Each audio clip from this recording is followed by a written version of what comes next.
Welcome to Explore the World, which is a weekly speaker series, almost weekly, from the International Education Office at JCCC. You know, we can't send students to the world right now. We're just so disappointed about that.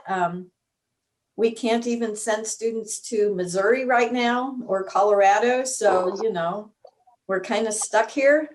But we can bring the world to JCCC. So that's what we are doing today with a friend of our office who is zooming in from Uganda.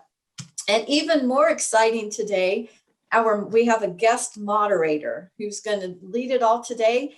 Just wanted you to know before I turn it over to him that we are recording this session. If for any reason that concerns you, do what you need to do. That recording will be available on the Speaker Series website. You can also go there for recordings from past sessions and to sign up for future ones, or you can just ask Brooke and me and we will sign you up. So welcome today to our good friend, Steve Youngblood, who is a professor at Park University in Parkville, Missouri. He is the person who introduced us to Gloria. He is the director of the Global Center for, Center for Global Peace Journalism. There we go. And we have done many things with him and are so appreciative of him being our guest moderator today. So, Steve. Thank you for those kind words, Jeanette. And it's certainly been a fruitful two-way relationship with JCCC, and I really appreciate the opportunity to be here today and to introduce my colleague and, more importantly, my friend, perhaps my Ugandan sister. Gloria and I have actually told people, well, she's my sister, and they look at us a little strangely, but no one ever asks us to explain.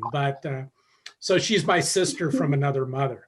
So Gloria Lake is a longtime journalist in Uganda, was the second journalist, in fact, who covered the LRA war in Uganda, a very dangerous and dicey task, especially for a woman at that time.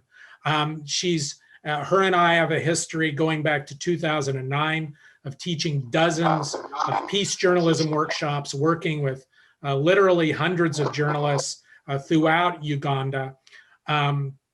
Gloria was, in fact, received a commendation last year from Ugandan President Museveni for her work as a peace journalist and in bringing about peace in Uganda. Her and some colleagues recently launched something called the Refugee Online News. She's been a mentor to young female journalists, especially for many years in Uganda. And I just learned today that she'll be teaching she'll be teaching a peace journalism and electoral reporting project in Uganda starting in November. So they have presidential elections coming up in Uganda too. So it's my honor and pleasure to introduce my friend, my colleague, my Ugandan sister, Gloria Lake Achiro. Gloria. Okay, thank you so much. I should say good afternoon, everyone over there. Greetings from Uganda, greetings from everyone here. Stephen has already said a lot about me, and I wouldn't want to say much more, only that I can say I'm a journalist with a purpose, and I love to report and see that my reporting cause positive change in the lives of vulnerable people. I am more attached to the vulnerable people in my reporting more than, the well-to-do families. I mean, the well-to-do groups of communities. So I love journalism, and I've worked with Steve for a long time. I've also spent a short time with Tom, and Tom, yeah, Patterson when he came to Uganda, and Janette, yes, I spent a few weeks with them. So just to go straight into my topic, which is exploring the world, I'm going to look at the kind of event and news headline which is going on in Uganda. What I can, to kickstart my presentation, I would like to say our news coverage right now has moved away from COVID-19, which some 4 months back had dominated all of our news media. When I talk about our news media here, I talk about the radio, the TV, the online, mostly the traditional media which we have here. So it has moved away from COVID-19 to now covering the election. It's like when you tune to Ugandan radio or Ugandan TV, it's hard to find COVID-19 story in the first 3 or 4, news article. It is all news report. It's about maybe like the 3rd, 4th, or 5th story towards, the end or in the middle there. So the focus right now in Uganda, it is on election. We have an upcoming election. I should say in the US, we watch the US election, we watch it in terms of war of words. But in Uganda here, we are seeing war and we are seeing violence, war of violence, and people are being injured day and night. People are being beaten because the ruling government, the NRM, they have gone into primary. They first elect their primaries before they go for the general election. So the news has moved from COVID-19 to election violence and some other news, headlines, which I'm going to talk about. Much as I wouldn't want to dwell really on COVID-19, it's no longer a story, but the impact is great. So along my presentation, it will keep coming up in a way. It will keep coming up because we have the impact. As I speak now, we have the latest violence, which has really rocked the country, took place in just a week ago in central Uganda, in a district called Sembabule. Sembabule is a hotspot, one of the hotspots districts in Uganda, whereby part of the president's family come from there, and the Minister for Foreign Affairs for Uganda comes from there. So the brother of the president is contesting with a daughter to the Minister of Foreign Affairs. So what is happening is like the government usually come out and say, this is our candidate, but because both of them are political, supporters of the government decided not to pick a candidate for Sembabule. So the violence is really, really, really high, and the tension is so high, and Sembabule has always experienced election violence. And the daughter of the minister who is contesting, the foreign affairs minister, is called Sam Kutesa. Sam Kutesa is also a sister, an in-law to the president's wife. And at the same time, the minister is also a father-in-law to the president's son. And you see that there is, more of a state, the people in power, the first family, a war between the first family. And that could be one of the reasons why the president of Museveni decided not to pick a candidate for that election. And they did their nomination on Thursday, and they all went as independent candidates, meaning they don't have a party or at that particular moment, although they are all NRM, but the violence is so high that they decided to be nominated independently. So there's an image which I had posted showing the violence. There's that gentleman there. You see his head. He's one of those who was beaten. He's a victim of the election violence which is taking place in Sembabule. Yes, and then also, the other headline also in Uganda right now is we have our schools after like 7 months of closure because of COVID-19.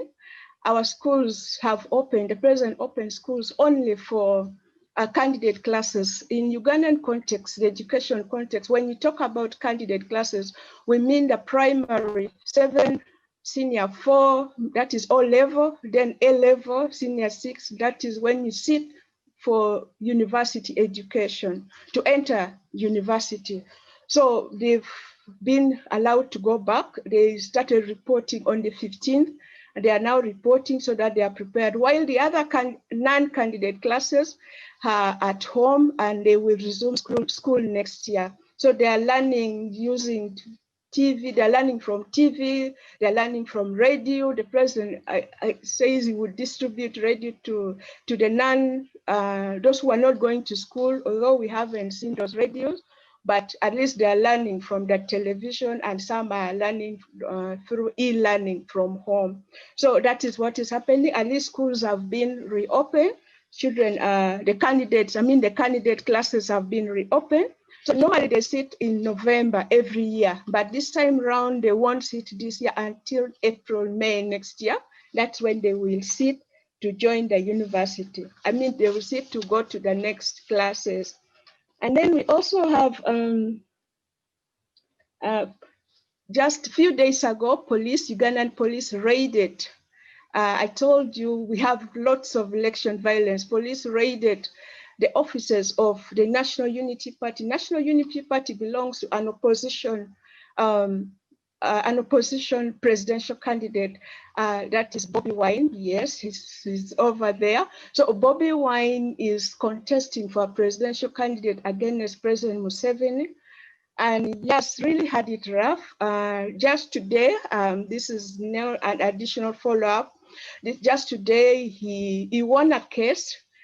Some other group of companies had come out and said, look, this National Unity Party, we had registered it, it belonged to us. So you can't use it, and you can't stand as a presidential candidate using our party name. So they went to court about 3 months ago, and today the judge ruled that the party actually belongs to Bobi Wine. So he is going to run on his party. But by last night, there was already a rumor that he may run as an independent if the court rule against him. But he is lucky the court ruled in his favor, so he will run for presidency. On the 3rd of November, they will be nominated. So he will run on his party ticket. And then the other news making headline here. Oh, this is an interesting one. It's more of a drama, but it's very interesting. Still goes to, political election. We have a member of parliament and a sitting member of parliament. So the tension, like I said, in election is so high that this lady decided to support another candidate at a lower political post. So that candidate at the lower political post was contesting against the daughter-in-law of this member of parliament. So when the daughter-in-law found out that the mother-in-law is trying to unseat her from that lower election position, she decided to contest for her mother-in-law's seat.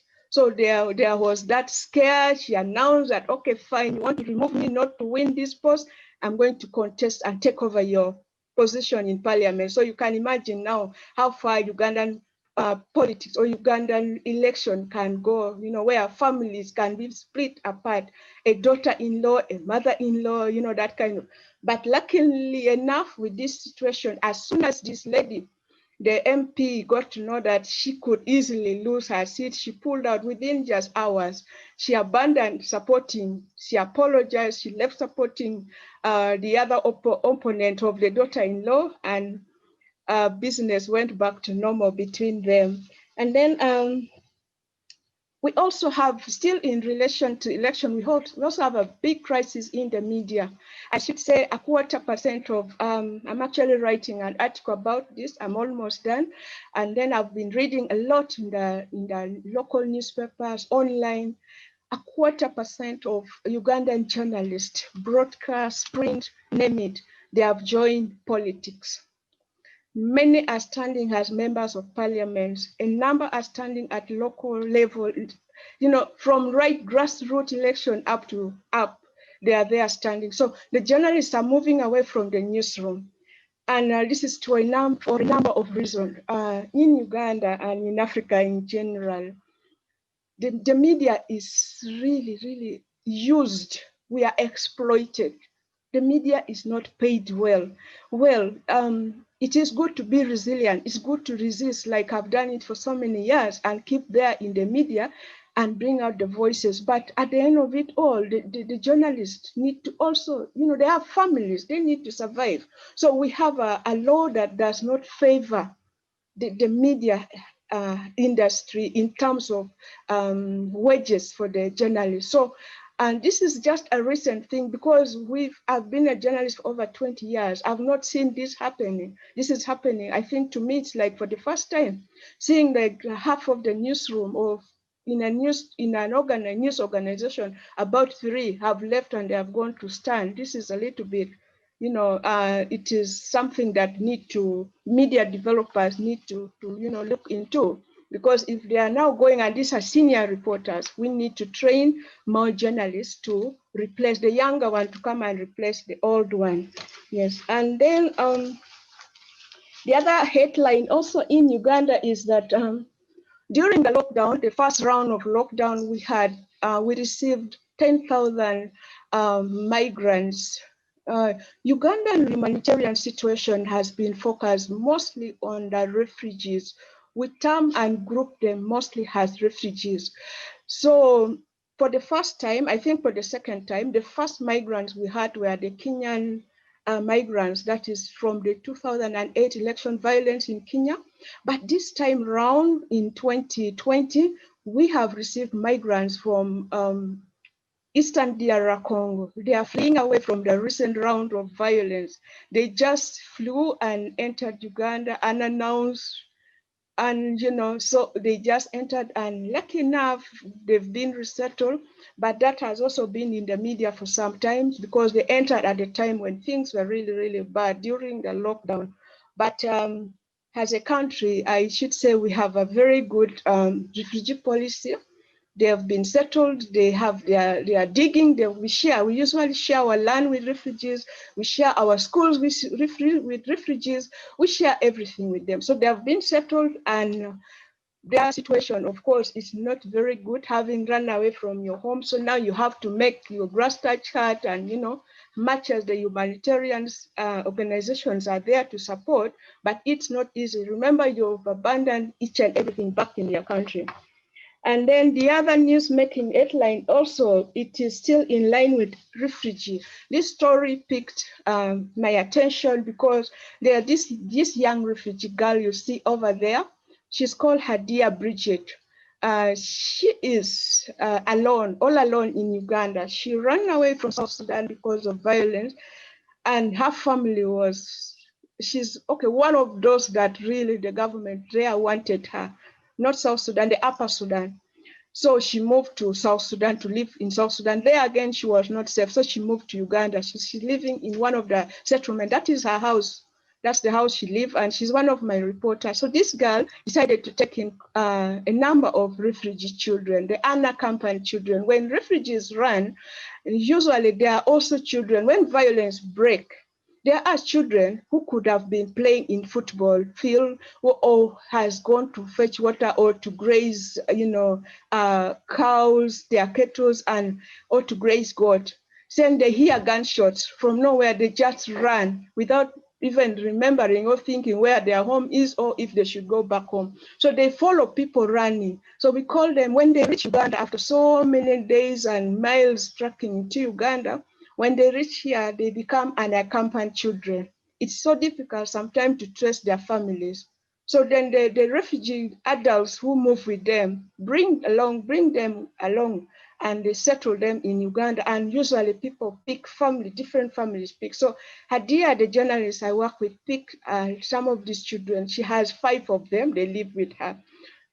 Some 3 are old, so she engaged them in farming. She tells them, she even sensitizes youth. So that is also an interesting story, which is, from a humanitarian point of view, being a displaced, a refugee, but she still has the heart to support fellow refugee. She herself is also a refugee and also a victim of violence. So that is also quite interesting. Yeah.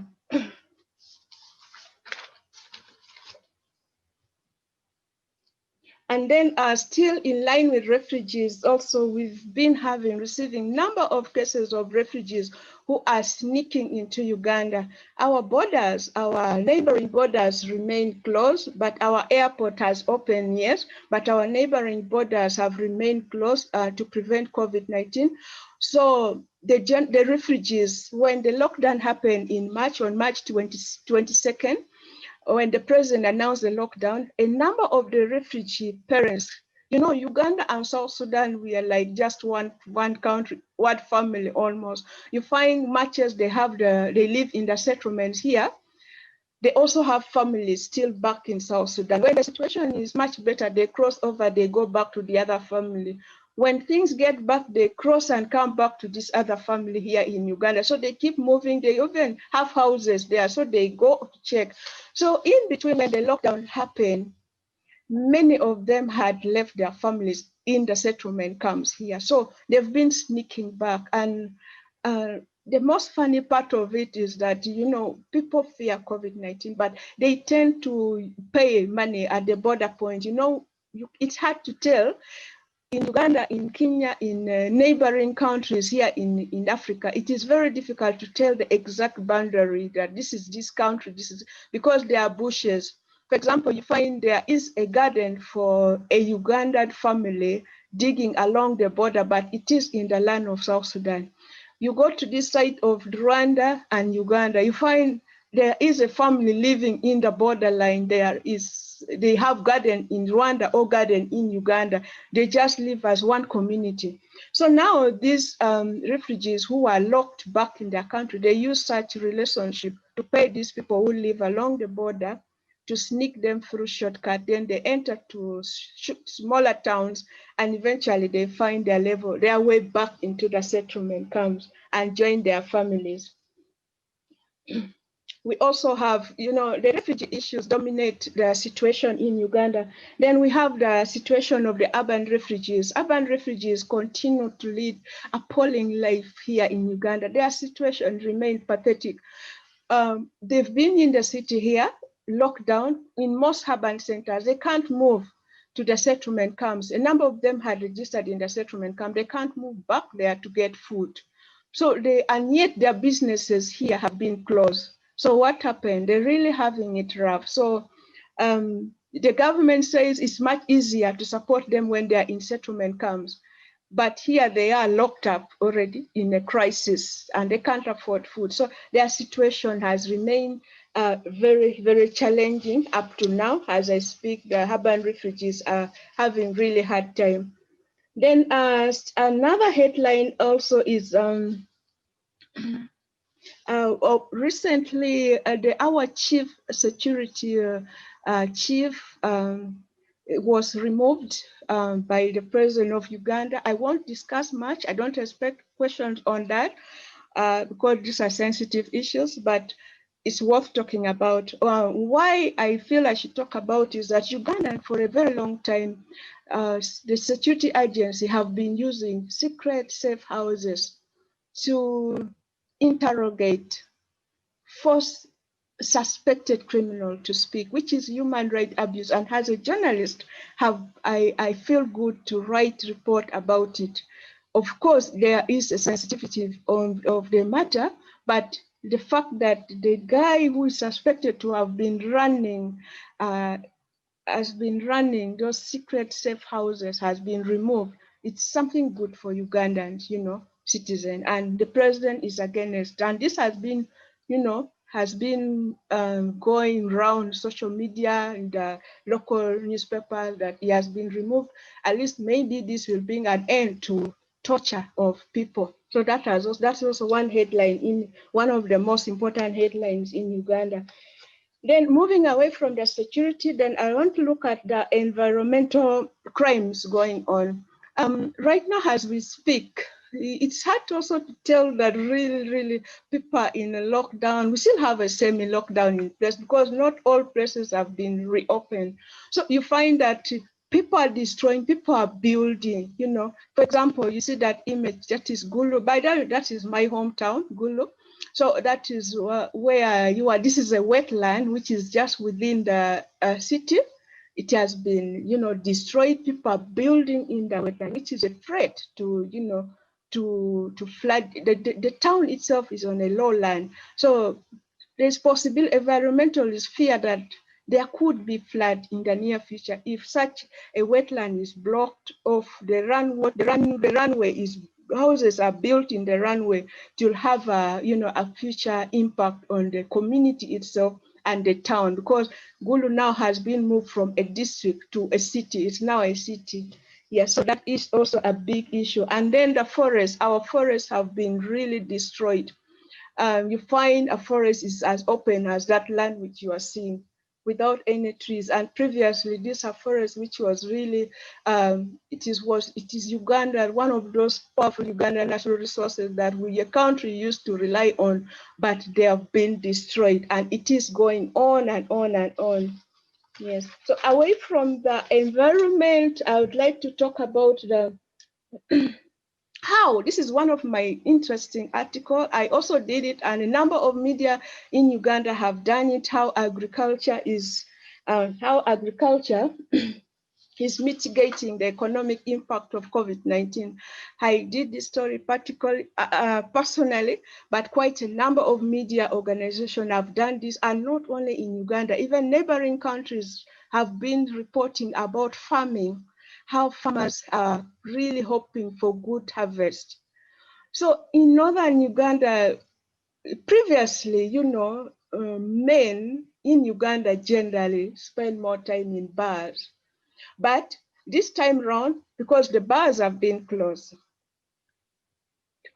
people get bored living in their houses. Where did they find themselves? They found themselves in gardens digging. As a result, people have grown a lot of food. And the farmers, I was speaking to a number of farmers in some part of northern Uganda, Kitgum. They said they have grown so much beans, they have grown so much granules, that they are not sure of the market, because everyone has grown. Now they are appealing to the government to help them get market for their products. So I think this is the only positive impact of COVID-19, that people have grown food in excess, and that means if they get good market, it's going to improve on their income, especially in northern Uganda, where a region which is just recovering from war. So this is very good development in line with agriculture. Yes. Yeah.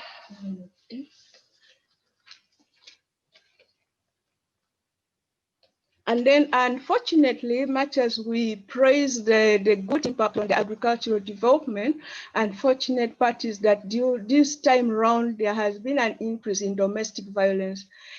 This is not just Uganda. This is a worldwide issue. It's almost everywhere. When I listen to BBC, it's in Germany, it is in the UK, it's in other parts of Africa. You hear about domestic violence, and it is just terrible in Uganda. The Federation for Women Lawyers in Uganda say they have a free phone call where communities call to report domestic violence.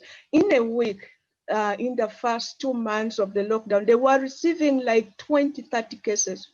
And today, as I speak, I think the number could even be more. The police also is receiving the same number, and they are overwhelmed. They're saying, look, the community leaders should come in and try to resolve some of this.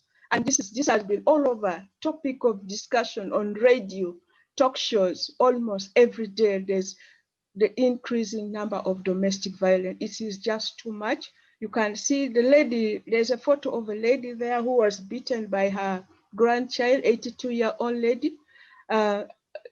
This boy has been sentenced to jail, the one who beat her up.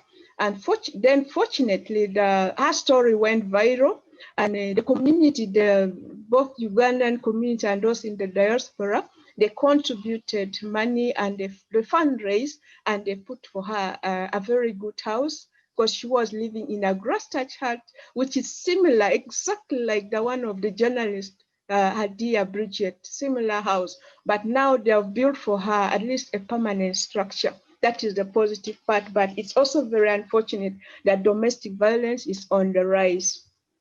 And it is actually tearing families. It's not just like man, woman, no. It is a family, you find a brother beating his sister, husband beating wife, wife also fighting, and it's really, really a big issue in Uganda. Yes, and then we have another unfortunate incident or situation of young girls, teenage girls getting pregnant. So many girls are getting pregnant. In a region in Western Uganda, just 3 districts in Western Uganda, not even the entire district, but sub-county. When I talk about sub-county, it's smaller, it's just a community. I don't know how I can describe, but it's just a community, not the entire district.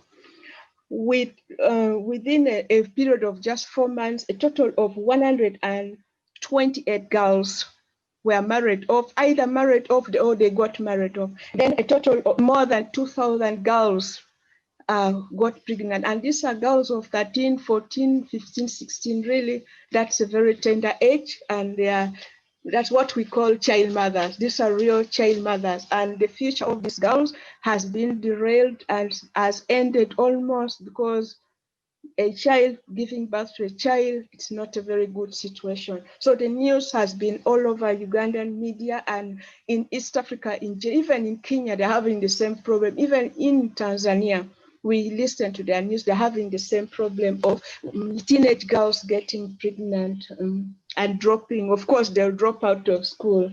And then finally, I would love to also end on a good note that this year Uganda has really gone onto the world headline. Now, this is not an East African headline, this is a world headline, whereby we've got sports, we've got golf, 3 gold medals won by Ugandans. These are international, athletics. One girl is called Halima Nakai. And then we have Joshua, and then we have another one called Joshua. So we are just there on the international, international headline because of the talent that we have as a country. All in all, thank you very much. Thank you for listening to me, and I'm ready for questions. Gloria, thank you for an excellent presentation. So as Gloria says, at this point, we'll open the floor for questions. If you are shy and would prefer to type your question into the chat, please feel free to do so. I'll be monitoring it. So at this point, let me ask for questions, please.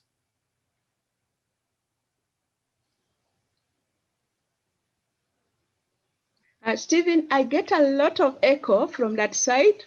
So be prepared to kind of repeat some of the questions, because your Absolutely. words are cutting a lot, cutting halfway. Okay, so we have our first question, Gloria. It is, I was struck by the Ugandan government's generosity providing refugees with land. Where does the government obtain suitable land for refugees? And is such a policy controversial with Ugandans? So 2 questions, where do they get the land? And what do Ugandans think about giving land to refugees? Good question. Number 1, Ugandan government has land also. How do they get this land? Ugandan government buy also land from this. We have a customary land situation in Uganda. So you find a big community, like my father has a very big chunk. He died, yes. He has a very big chunk of land. He left it for us, the children, and we can't even invest it on that land. We can't do much. Our capacity can't do much, but we can sell part of the land to the Ugandan government. So this is a land where Ugandan government can say, look, we are going to settle refugees here, or we are going to build a prison department here. So Ugandan government has been acquiring land. Ugandan government has land. And once there is a refugee influx, they keep buying the land. But again, also the Ugandans, we have, I don't know how I can describe ourselves. We have a unique, we have a unique heart. We are always kind towards people. When these refugees come, there are even communities where Ugandan citizens themselves give the land to refugees. We share the land. So Gloria, the government, I think part of the reason for that is that it wasn't that long ago where Ugandans themselves were refugees, were fleeing from the LRA war. And I think Ugandans remember this and they see this as an opportunity to repay their neighbors. Am I right? Yes, and also if for example the Rwanda and Uganda, that's a really good example. President Museveni was a refugee, our minister for refugee, and the prime minister also in charge of refugee, and he was a refugee in Rwanda for so many years. The current Rwandan president was a refugee in Uganda. He lived in Uganda, he studied in Uganda, he built houses in Uganda. Everything about him has been Ugandan. He speaks Ugandan English accent. They studied here. So it's like, I think when you look at, you find time and read the Ugandan refugee policy. I can share a link with Stephen. Then read the other country refugee policies. Then you come to realize that Uganda is a step ahead when it comes to its flexibility when it comes to refugees. It's not necessarily that we've been to Rwanda as refugees. I mean, our leaders long ago have been to Rwanda as refugees. I think Ugandans have also a big heart, because when you go to a refugee to a primary school in Uganda, it's hard to tell this is a refugee student or this is a Ugandan student. My daughter, Cindy, she's sitting her senior six to join the university. But most of her best friends are South Sudanese refugees, are DR Congo refugees. But it's hard until they bring their traditional food and they start eating, showing them what they eat back home. She told me, you can't even know, mommy, that they are refugees. We live normal life. So I think it is from the heart that Uganda has. Uganda has a very big heart towards refugees, right from its citizen to the government in place. So it's, the government buys the land, the citizen also donate their land. Thank you, Gloria. So our next question, how strictly has the government been enforcing COVID lockdown restrictions? Say again, Steve. So how strictly has the government been enforcing COVID lockdown restrictions? At the beginning, people were being arrested and imprisoned, especially when they find you moving in during the lockdown. Because when the president announced the lockdown went on in phases. So when the first lockdown was announced, it started with schools, which was on 18th of March. He immediately closed all schools. Then after 2-3 days, he closed the airports. After a week, he closed the airports. He closed the borders. So now time came when he also closed, all these places, like bars, hotel, restaurant. He also closed, when he closed the bars, there are these stubborn men, those ones who don't want to go and dig. They were still sneaking to go. They were closing their bars halfway. They close the door, you enter inside, you find people are drinking. So the security started patrolling the city and suburbs everywhere. No any joints should be open, but people were still drinking. So they started arresting these people. They arrest you, they take you to prison. So many prisons were full of people who violated the restriction. They call it presidential order. So you violate the presidential order, they imprison you, and it is within the law. I'm not a lawyer to quote the exact, but they arrest you, they take you, you dig. People have spent 3-4 months in prison because of, disobeying that is the word they use, disobeying the presidential order. Sometimes the first group of security, they were called local home guards. They were beating people. So you wouldn't, from 7 o'clock, you wouldn't find anyone because you know that they are going to beat you. Either they beat you or they arrest you. You go and spend months digging, weeks digging. So that restriction, that kind of approach made it very, very easy to manage and control people. People stopped moving into bars. Those ones who would escape, open their bar halfway, they were being reported and arrested. So the implementation and the restriction in a way helped, and it was tough. And then the buses which were moving up country, all the transports were locked. People were just grounded in their home. There was a curfew ordered at the beginning that from 6 p.m. you should be in your house. So people work half day, they reach office around 9, 10. By 3 p.m. you see people walking back home on foot because there were no public transport. So it was quite tough. And I think they managed it very well. So Gloria, I'd like to ask you a question now about a project that you're engaged in called Refugee Online News. I just typed the URL for this into the chat so that you can all check it out. But I think this is an especially interesting and meritorious project. So could you tell us why you decided to start it and what RON does? Okay, let me try. I got your question halfway. Halfway was echoing and cutting, but still, why I started, me and my colleagues started the refugee online program. Mm-hmm. Uganda has more than 1 million refugees, it keeps on changing between 1.2, 1.3, sometimes it goes to 1.3 million refugees. Now, these vulnerable groups don't have a voice to represent them. It has been like this for so many years. Media reports about refugees in Uganda usually focus on the influx, during the influx. When they arrived at the border and they're just entering Uganda, you see every headline is speaking about is writing, talking, publishing about their arrival. Nobody now makes a follow-up. When did they settle in the camp? How are they living? It stopped, majority stopped at the influx of refugees, or violence has broken in Democratic Republic of Congo or in South Sudan. They report about the violence, then they put the images and report about the influx of refugees entering the border. That is one.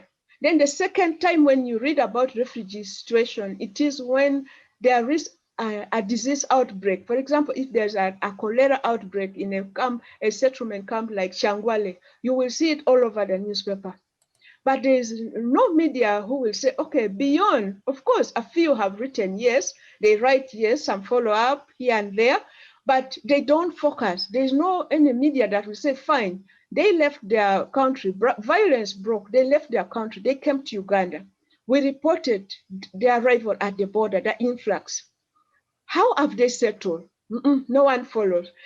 Are they given food? Are they receiving food? They have just arrived. How is their situation? When will their children start school?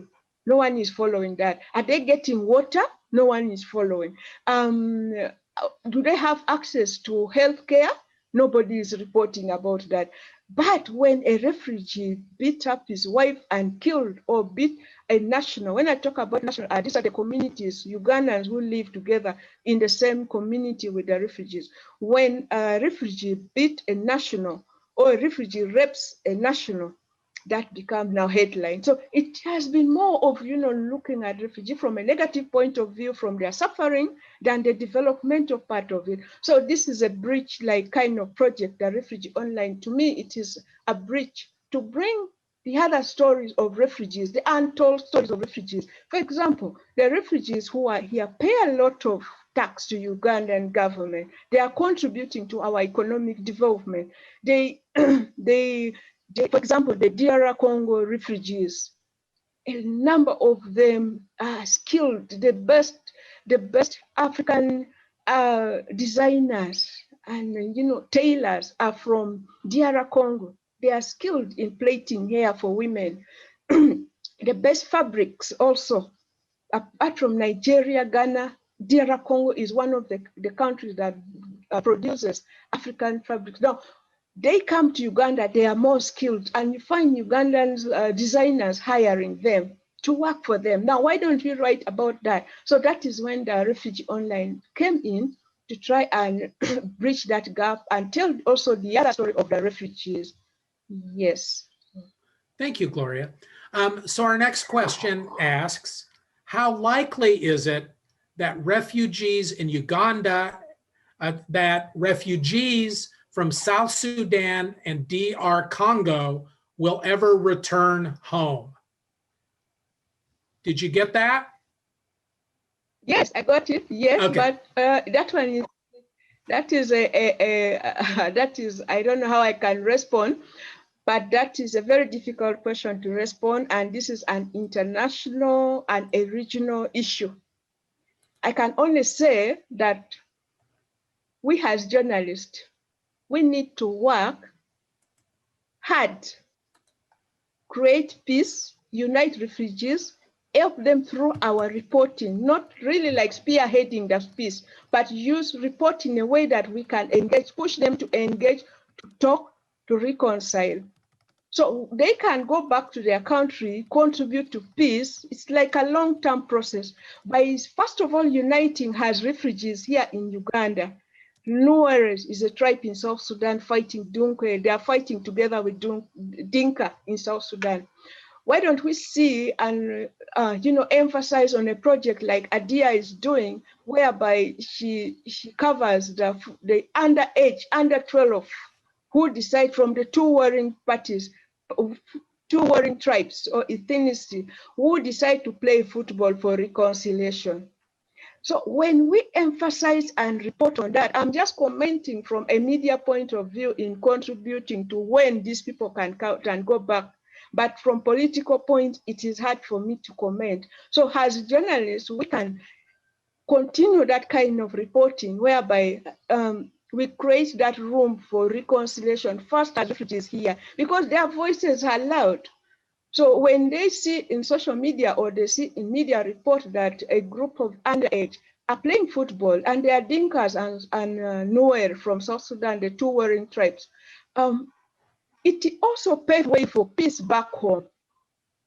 In the long run, if peace processes start, like it is happening in some of these countries, there are peace efforts, there is a possibility that this can be also a reinforcement to what is happening on the ground.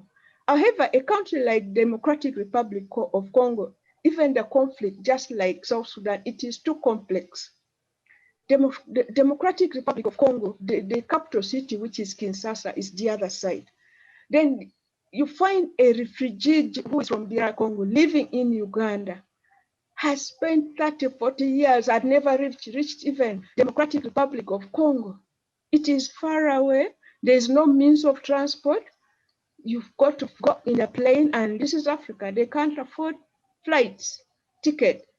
There is no proper means of transport. The roads are impossible. As I speak, one of the news going around, the headlines right now is that Ugandan government last week, it has been on social media, it has been really widely. I forgot to put it in my presentation. Uganda, as I speak, has started building roads in Democratic Republic of Congo. You can imagine Uganda is a poor state, but it is building roads in Eastern Democratic Republic of Congo. The reason being that Uganda benefits a lot from DR Congo. They import our products. We export our products to DR Congo. But for your goods to reach DR Congo, it might get spoiled. If they're perishable, they will get spoiled on the way because of the bad road. So building a road to connect to DR Congo from inside there, it is more beneficial for Uganda. Now, such are opportunities for a peace process in the long run, because this is a road which is passing through territories of rebel held. Now, when the rebels see such development, these opportunities for them to say, look, we need this. So it is hard to give you a direct response. That needs a political person, Thank you. So Gloria, I think most of our listeners know that the LRA war was centered in northern Uganda, especially around the Gulu area and so on. And that in the years since the war ended, close to 15 years now, I guess, that there's been a great recovery in Gulu in northern Uganda. Has northern Uganda completely recovered yet from the war? And if not, what work still needs to be done? Thank you, Steve. Northern Uganda is slowly, in a slow pace, recovering from the 23, 4, 5 years in conflict. It is slowly recovering. However, the recovery process is a bit slow. Reason being that this is a country that has lived in war for so many years. But much as it is slow, it is, okay, I can say it is slow because of a number of factors.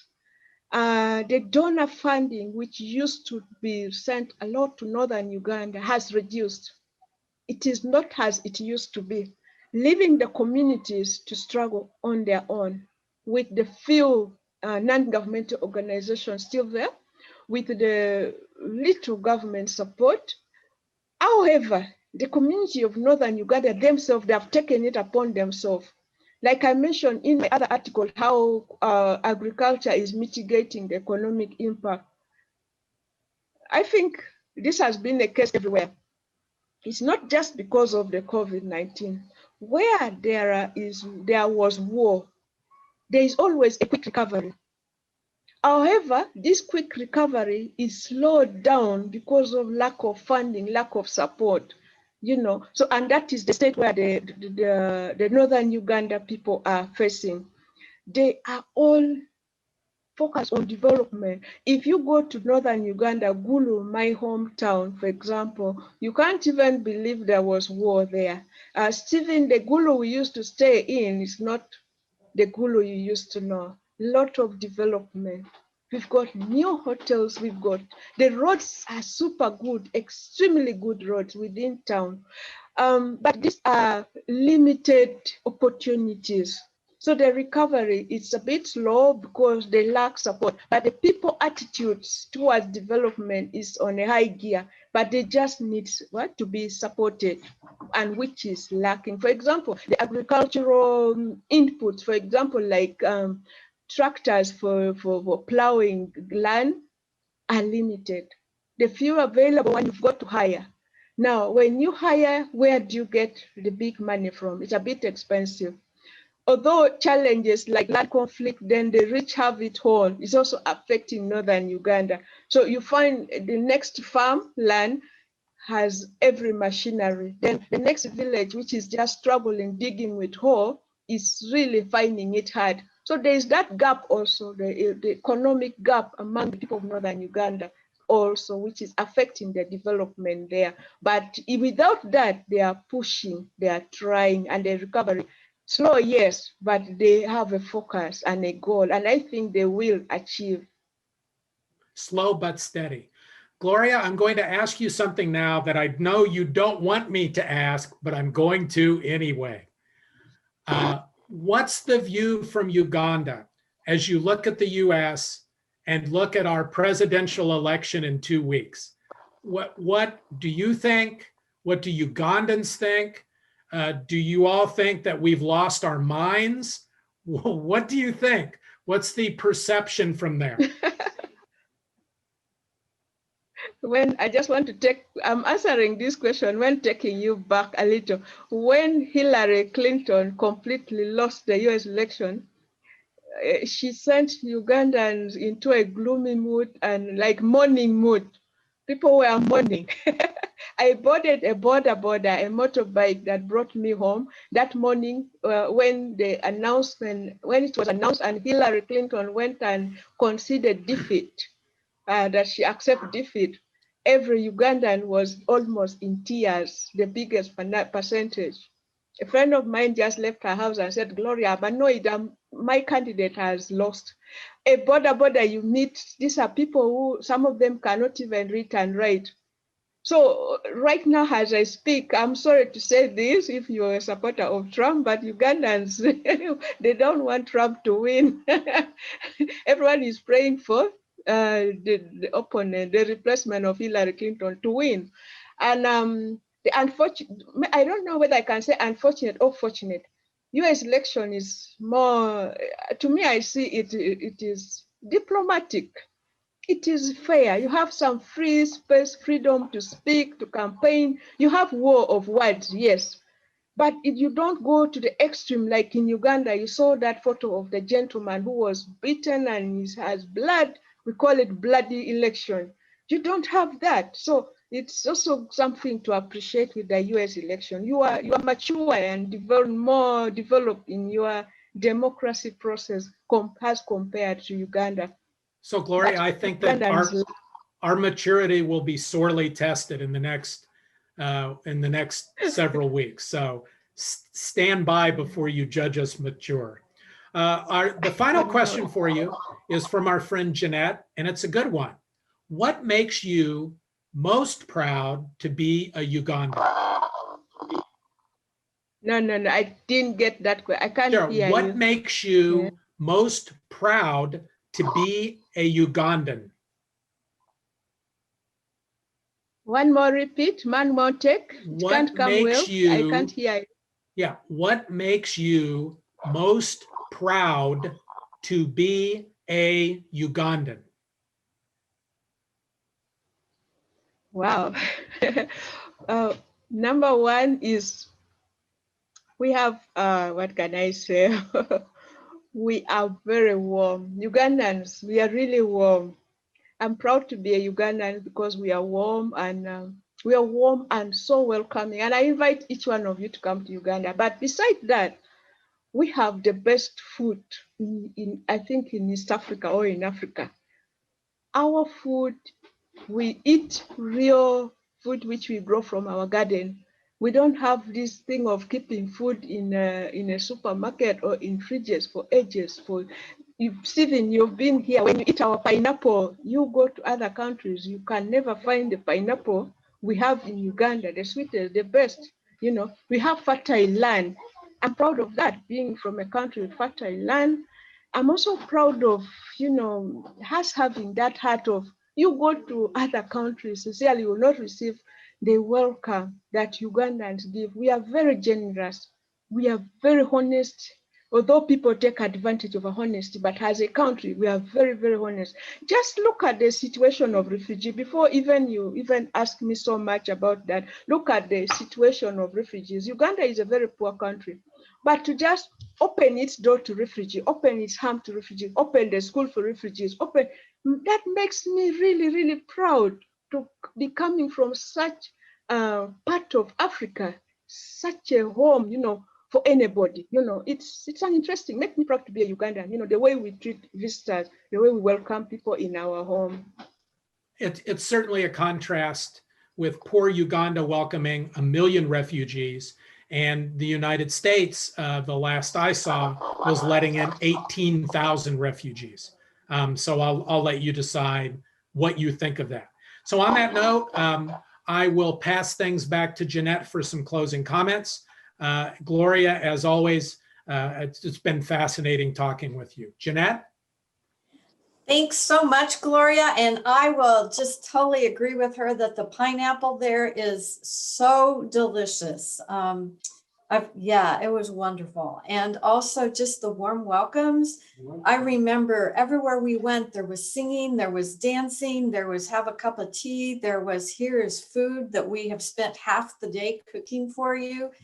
And I kept thinking how much it put me to shame, how, I have sometimes welcomed people. So thank you so much, Gloria. And I have very fond memories of Uganda. I hope that when the borders open back up, who knows, maybe we can take students there. I know there's some faculty on this call who would be willing to lead trips there. So that would be awesome.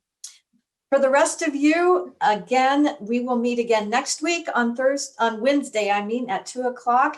Next week, our topic is going to be JCCC travelers to Asia. So we have 3 people who have spent some time in Asia who will be showing pictures and talking about their experiences. And can we just close by giving virtual applause to Gloria, who's just been fantastic. Thank you so much. Goodbye, everybody. And please vote and remember the whole world when you do it.